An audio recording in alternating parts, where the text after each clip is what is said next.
अस्सलाम वालेकुम नाजरीन। ड्रामा सीरियल शेर की आने वाली एपिसोड बहुत धमाकेदार होने वाली है।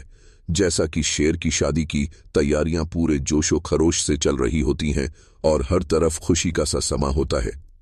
शेर अपने वालिद की इतनी इज्जत करने लगा है कि वो सोचता है कि मेरे बाप ने मेरी खुशी के लिए किसी के आगे झुककर वो सब कुछ किया है जो मैं चाह रहा था, तो फिर यह कैसे हो सकता है कि मैं अपने बाप के खिलाफ सोचूं। इसी दौरान वो अपनी माँ से भी कह देता है कि मुझे कुछ समझ नहीं आ रहा कि मेरे साथ आखिर यह सब कुछ क्या हो रहा है। यह सुनकर तहमीना बेगम आगे आती है और कहती हैं कि शेर, तुम जानते हो कि तुम्हारे डैड तुमसे बेइंतहा मोहब्बत करते हैं। चाहे वो मेरे साथ कितनी ही पाबंदियां क्यों ना लगाएं, उनके दिल में सिर्फ और सिर्फ तुम्हारे लिए बेइंतहा प्यार है। और वहीं दूसरी तरफ शेर का चाचा बदर खान ये सब देखकर सोचता है कि एक बार भाई साहब को ये सारी खुशियां देख लेने दो, फिर देखना कि मैं क्या करता हूं।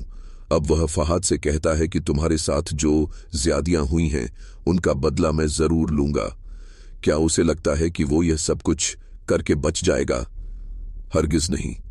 अब इसके बाद यह दोनों मिलकर यह प्लान बनाते हैं और सोचते हैं कि अब कुछ ना कुछ हमें बड़ा काम करना पड़ेगा। इसी तरह शेर की शादी का दिन भी आ जाता है और वो अपने बाबा जान के साथ कार में बैठा हुआ होता है। तभी अचानक एक भयानक एक्सीडेंट हो जाता है और यह हादसा इतना गंभीर होता है कि शेर के वालिद की मौके पर ही मौत हो जाती है, जबकि शेर जमान किसी तरह से बच जाता है।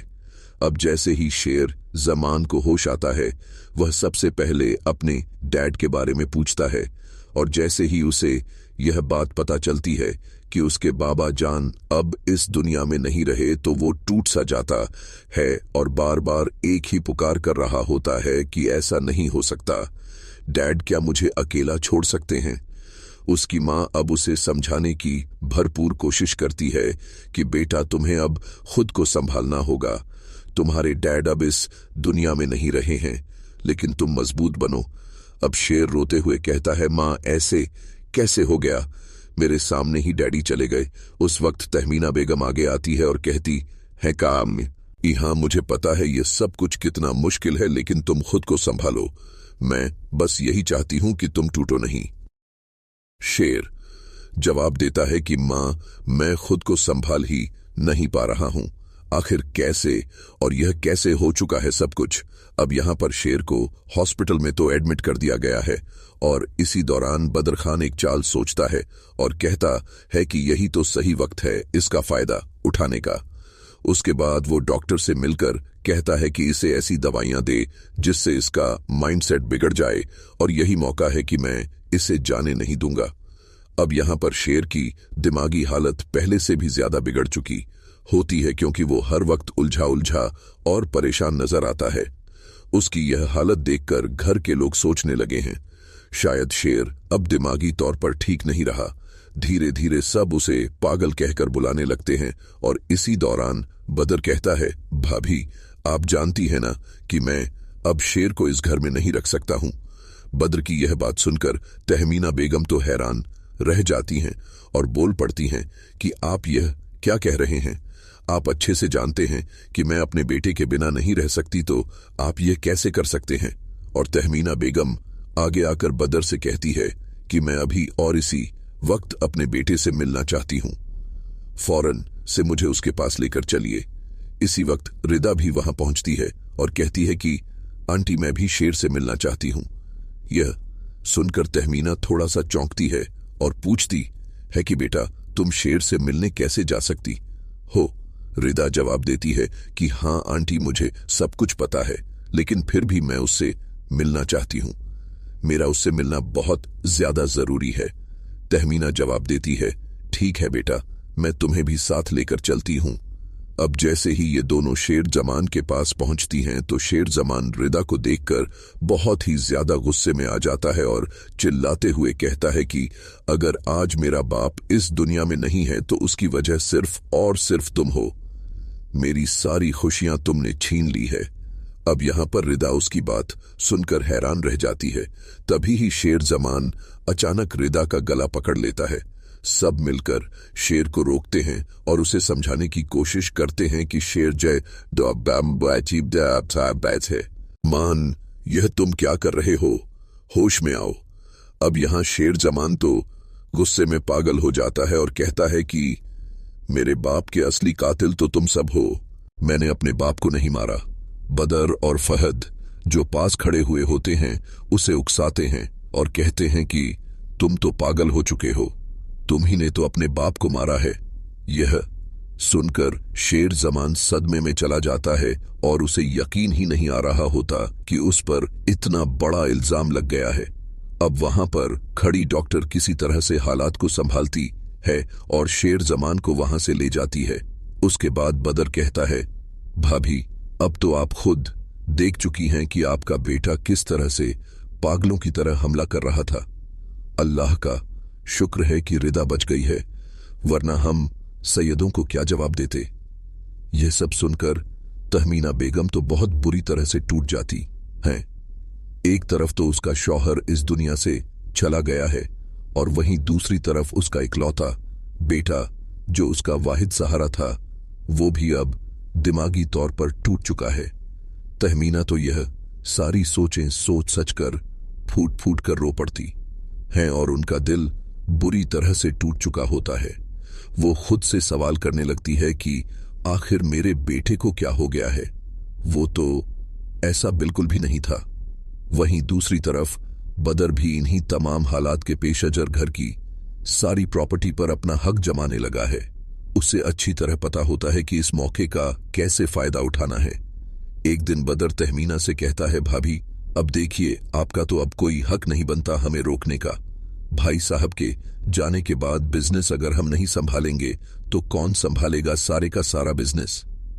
तहमीना जवाब देती है, हाँ मैं जानती हूं, लेकिन मैं सिर्फ और सिर्फ इतना चाहती हूं कि मेरे बेटे का इलाज किसी अच्छे हॉस्पिटल में हो और मैं यह भी चाहती हूं कि वो जल्द से जल्द ठीक हो जाए और फिर से कामयाब इंसान बने। बदर तो यहां पर मुस्कुराकर कह रहा होता है, भाभी आप फिक्र मत कीजिए, मैं सब ठीक कर दूंगा और इंशाअल्लाह सब ठीक हो जाएगा। मेरे होते हुए आपको फिक्र करने की कोई जरूरत नहीं है। जिस तरह से आपको शेर जमान की फिक्र है और उसी तरह मुझे भी उसकी हालत को देखकर बहुत ही ज्यादा फिक्र हो रही है। और इसी के साथ वहीं दूसरी तरफ बदर डॉक्टर के साथ शेर जमान को पागल साबित करने की साजिश में लगा हुआ है और वहीं दूसरी तरफ फजर भी अपने बाप की कही हर बात पर अमल कर रही होते ही है। उसे जो भी हुक्म मिला होता है वो उसे पूरा करने के लिए किसी भी हद तक जा सकती है, चाहे उसके लिए उसे दुश्मनों की जान ही क्यों ना लेनी पड़ जाए। और जैसे ही फजर को यह पता चलता है कि शेर जमान को पागल करार देकर उसे हॉस्पिटल में भर्ती करवा दिया गया है, तो यह बात तो फजर के लिए न सिर्फ हैरान कर देने वाली होती है, उसके लिए यह बात बिल्कुल नाकाबिले बर्दाश्त भी होती है। अब फजर गुस्से और दुख में अपनी मां से कहती है कि शेर जमान ने मेरी जान बचाई थी और आप जानती हैं कि आज जो जिंदगी मुझे मिली है वो सिर्फ शेर की वजह से मिली है। मैं कभी नहीं चाहूंगी कि उसे किसी भी तरह का नुकसान पहुंचे। उसकी बात सुनकर उसकी मां साइका बेगम कहती है कि देखो फजर, तुम्हारे बाप ने तुम्हारे सामने पहले ही क्या क्या किया है यह तुम जानती हो ना? फजर जवाब देती है कि हाँ मुझे सब मालूम है, लेकिन आप ही बताइए मुझे अब क्या करना चाहिए। उसकी मां साइका बेगम समझाने की कोशिश करती है, क्यों नहीं भूल जाती हो तुम उस इंसान? मैं चाहती हूं कि तुम उसे भुला दो। अब यहां पर फजर अपने ख्यालात का इजहार करते हुए कहती है कि मां, आप जानती हैं कि वह मेरा मोहसिन है, मैं उसे कभी अकेला नहीं छोड़ सकती हूं। उसकी मां थोड़ी मायूस होकर कहती है कि मुझे पता है, लेकिन तुम्हारे बाप को उसका पता चला तो वो तुम्हें कभी माफ नहीं करेगा, यह बात भी तुम अच्छी तरह से जानती हो। फजर यहां पर एक गहरी सांस लेते हुए कहती है कि मैं बहुत कुछ जानती हूं अम्मा, लेकिन मुझे समझ नहीं आता कि शेर जमान का आखिर क्या कसूर था। सिर्फ मेरी वजह से उसकी जिंदगी बर्बाद हो गई। क्या आप सोचती हैं कि मैं उसे इस हालत में अकेला छोड़ दूंगी? हरगिज नहीं, मैं ऐसा हरगिज नहीं कर सकती हूं। मैं शेर के साथ खड़ी रहूंगी। फजर की यह बात सुनकर सारका बेगम तो हैरत में पड़ जाती हैं। फिर भी वह उसे समझाने की भरपूर कोशिश करती हैं, लेकिन फजर अपने फैसले पर अब अड़ गई है। अब फजर शेर की देखभाल करने लगी है। वो उसका इलाज भी शुरू करवाती है और उससे बहुत ही प्यार से कहती है कि शेर, मुझे सब पता है कि मेरे घर वालों की वजह से तुम्हारी यह हालत हुई है, लेकिन अब मैं तुम्हें कभी भी अकेला नहीं छोड़ूंगी और मैं हर हाल में तुम्हारे साथ हूं। मगर शेर जमान अब अंदर से इतना टूट चुका होता है कि उसे अब इन सब बातों से कोई भी फर्क नहीं पड़ता है। वो फजर से पूछता है, आखिर तुम मेरा इतना साथ क्यों दे रही हो? मुझे ठीक करने की कोशिश क्यों कर रही हो?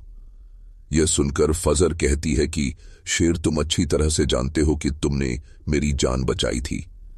अगर आज मैं जिंदा हूं तो सिर्फ और सिर्फ तुम्हारी वजह से। शेर एक गहरी सांस लेकर जवाब देता है कि अब मुझ में किसी पर भी भरोसा करने की हिम्मत नहीं बची है। जब अपने ही घर वालों ने मुझे तबाह और बर्बाद कर दिया तो फिर मैं गैरों से क्या उम्मीद रखूं? फजर उसे जवाब देती है कि मुझे सब पता है, लेकिन मैं चाहती हूं कि तुम खुद को संभालो, ठीक हो जाओ और जो कुछ तुम्हारे साथ हुआ है उसका एक एक से हिसाब लो, खास तौर पर फहद से। जब तुम उससे बदला लोगे ना, तभी ही मेरे दिल को भी सुकून मिलेगा।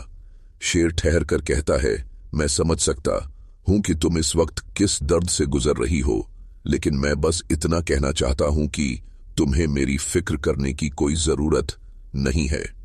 अच्छा ही होगा कि तुम अब मेरी परवाह करना छोड़ दो। अब यहां पर फजर गुस्से और तड़प से कहती है कि आखिर तुम यह बात क्यों नहीं समझते हो कि इस वक्त तुम्हें सबसे ज्यादा मेरी जरूरत है? यह सुनकर शेर की मां तहमीना बेगम उसे गले लगा लेती हैं और कहती हैं कि बेटा, तुम्हें अब खुद को संभालना होगा। तुम्हारे डैडी तो इस दुनिया में नहीं रहे, लेकिन उनकी यादें और उनकी दी हुई तरबियत तुम्हें मजबूत बनाएगी। शेर की आंखों में आंसू भर आते हैं और वो फूट फूट कर रोते हुए कहता है, अम्मा, यह सब कुछ कैसे हो गया और मैं कैसे जीऊंगा? मेरे अब्बा मुझे छोड़कर कैसे जा सकते हैं? तहमीना बेगम उसकी पीठ को थपथपाते हुए बस यही कहती रहती है कि बेटा, तुम टूट मत जाना। अब तुम्हें खुद ही सब कुछ संभालना है, क्योंकि तुम्हारे डैड तुम पर बहुत ज्यादा भरोसा किया करते थे। और नाजरीन, यहीं से एक नए सफर की शुरुआत होती है शेर की एक नई जिंदगी की। उसके देखो सफर की, जिसमें वो फिर से खुद को ढूंढेगा और अपने डैड के लिए इंसाफ की लड़ाई लड़ेगा। तो आपका इस बारे में क्या ख्याल है? हमें अपनी कीमती राय से जरूर आगाह कीजिएगा। जाते जाते वीडियो को लाइक और चैनल को सब्सक्राइब करना ना भूलिएगा। अपना बहुत सारा ख्याल रखिएगा। मिलते हैं नेक्स्ट वीडियो में। तब तक के लिए अल्लाह हाफिज।